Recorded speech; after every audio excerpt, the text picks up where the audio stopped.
ಶ್ರೀ ಗುರುಭ್ಯೋ ನಮಃ. ಹರಿಕಥಾಮೃತಸಾರ ಗುರುಗಳ ಕರುಣದಿಂದ ಪಣಿತು ಪೇಳುವೆ ಪರಮ ಭಗವದ್ಭಕ್ತರಿದನಾದರದಿ ಕೇಳುವುದು. ಹರಿಕಥಾಮೃತಸಾರ ಮಂಗಳಾಚರಣ ಸಂಧಿಯಲ್ಲಿ 3ನೇ ಶ್ಲೋಕ.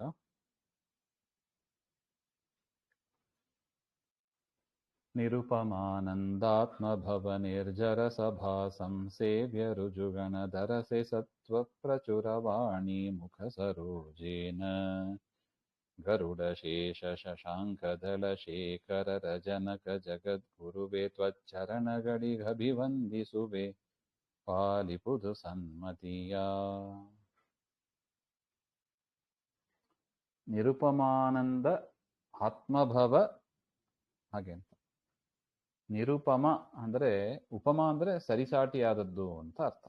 ನಿರುಪಮ ಅಂದರೆ ಸರಿಸಾಟಿ ಇಲ್ಲದೆ, ಅಂದರೆ ಉದಾಹರಣೆ ಕೊಡ್ಲಿಕ್ಕಾಗದೇ ಇರುವಷ್ಟು ಆನಂದ, ದೇವರ ಆನಂದ ಅಂತಹ ಅದ್ಭುತವಾದ ಆನಂದ. ಅಂತಹ ಆನಂದ, ಪರಮಾತ್ಮನ ಆನಂದವೇ ಆನಂದಮಯ ಅವನು. ಅಂತಹ ಪರಮಾತ್ಮನಿಂದ ಆನಂದವನ್ನ ಪಡೆದು, ಅಂದರೆ ಪರಮಾತ್ಮನ ನಾಭಿ ಕಮಲದಿಂದ ಹುಟ್ಟಿ ಅಂತ ಅರ್ಥ.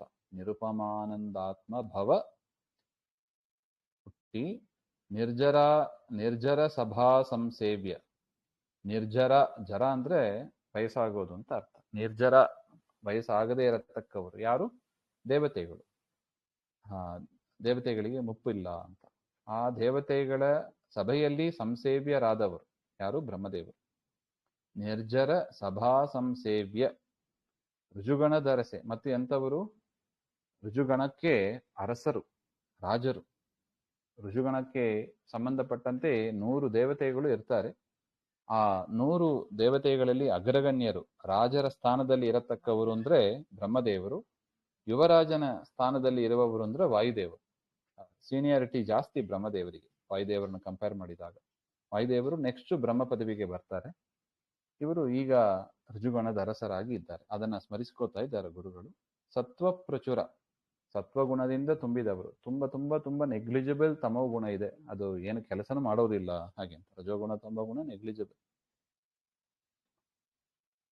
ವಾಣಿ ಮುಖ ಸರೋಜೇನ. ವಾಣಿ ಅಂದ್ರೆ ಸರಸ್ವತಿ ದೇವಿ, ಅವರ ಮಡದಿ. ಮುಖ ಸರೋಜೇನ, ಇನ ಅಂದ್ರೆ ಸೂರ್ಯ. ಆ ಸರಸ್ವತಿಯ ಮುಖ ಕಮಲ, ಅವ್ರ ಮುಖ ಹೇಗಿದೆ? ಸರೋಜದಂತೆ, ಕಮಲದಂತೆ ಇದೆ. ಕಮಲ ಹರಳಬೇಕಂದ್ರೆ ಸೂರ್ಯ ಬೇಕು. ಅಂದ್ರೆ ಬ್ರಹ್ಮದೇವರ ಮುಖವನ್ನ ನೋಡಿ, ಅವರ ಅನುಗ್ರಹದಿಂದ ಸರಸ್ವತಿಯ ಮುಖ ಅರಳುತ್ತದೆ. ಅಂದ್ರೆ ಪತಿಯನ್ನ ನೋಡಿ ಸಂತೋಷ ಪಡ್ತಾರೆ ಅಂತ ಅರ್ಥ. ಅವರ ಸೇವೆಯಿಂದ ಸಂತುಷ್ಟರಾಗ್ತಾರೆ ಹಾಗಂತ ಹೇಳಿ ಅಂತ ಬ್ರಹ್ಮದೇವರು ಅಂತ. ಗರುಡಶೇಷ ಶಶಾಂಕದಳ ಶೇಖರರ ಜನಕ. ಈ ಬ್ರಹ್ಮದೇವರು ಗರುಡ, ಶೇಷ, ರುದ್ರ ಇವರೇ ಮೊದಲಾದ ದೇವತೆಗಳಿಗೆ ಜನಕ. ಎಲ್ಲರನ್ನೂ ಸೃಷ್ಟಿ ಮಾಡ್ತಾರೆ. ವಿಶೇಷವಾಗಿ ಗರುಡಶೇಷ ಶಶಾಂಕದಳ ಶೇಖರ. ಶಶಾಂಕ ಅಂದ್ರೆ ಚಂದ್ರ, ಶಶಾಂಕದಳ ಅಂದ್ರೆ ಚಂದ್ರನ ಒಂದು ಭಾಗ ಅಂತ ಅರ್ಥ. ಅಷ್ಟಮಿ ಚಂದ್ರ ಅಂತ ಆ ಒಂದು ಪೀಸ್ ಅಷ್ಟೆ. ಅದನ್ನ ಶಿರದಲ್ಲಿ ಇಟ್ಟವರು ಯಾರದು? ರುದ್ರದೇವರು. ಶಶಾಂಕದಳ ಶೇಖರ ಅಂತ ಈ ರೀತಿಯಾಗಿ ಚಂದ್ರಶೇಖರ ಅಂತ ಅರ್ಥ. ಅವರನ್ನ ಹುಟ್ಟಿಸಿದ, ಅವರಿಗೆಲ್ಲ ತಂದೆಯಾದ, ವಿಶೇಷವಾಗಿ ಗರುಡಶೇಷ ರುದ್ರರಿಗೆ ತಂದೆಯಾದ ಜಗದ್ಗುರುವೇ.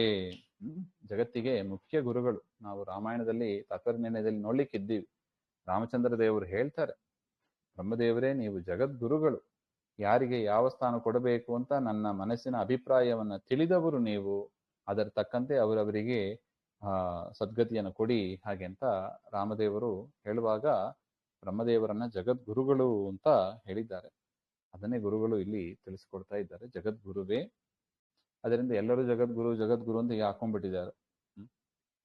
ಅದೆಲ್ಲ ಔಪಚಾರಿಕವಾದದ್ದು. ನಿಜವಾದ ಜಗತ್ತಿಗೆ ಗುರುಗಳು ಅಂದ್ರೆ ಬ್ರಹ್ಮವಾಯುದೇವರೇ. ತ್ವಚ್ಚರಣಗಳಿಗೆ ಅಭಿವಂದಿಸುವೆ, ನಿನ್ನ ಚರಣ ಕಮಲಕ್ಕೆ ನಮಸ್ಕಾರ ಮಾಡುತ್ತೇವೆ.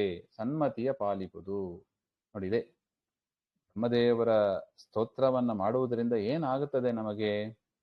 ಮಹತ್ತತ್ವಕ್ಕೆ ಅಭಿಮಾನಿಯವರು, ನಮ್ಮಲ್ಲಿ ಮಹತ್ತತ್ವ ಬೆಳೀತದೆ, ಸತ್ವಗುಣ ಬೆಳೀತದೆ.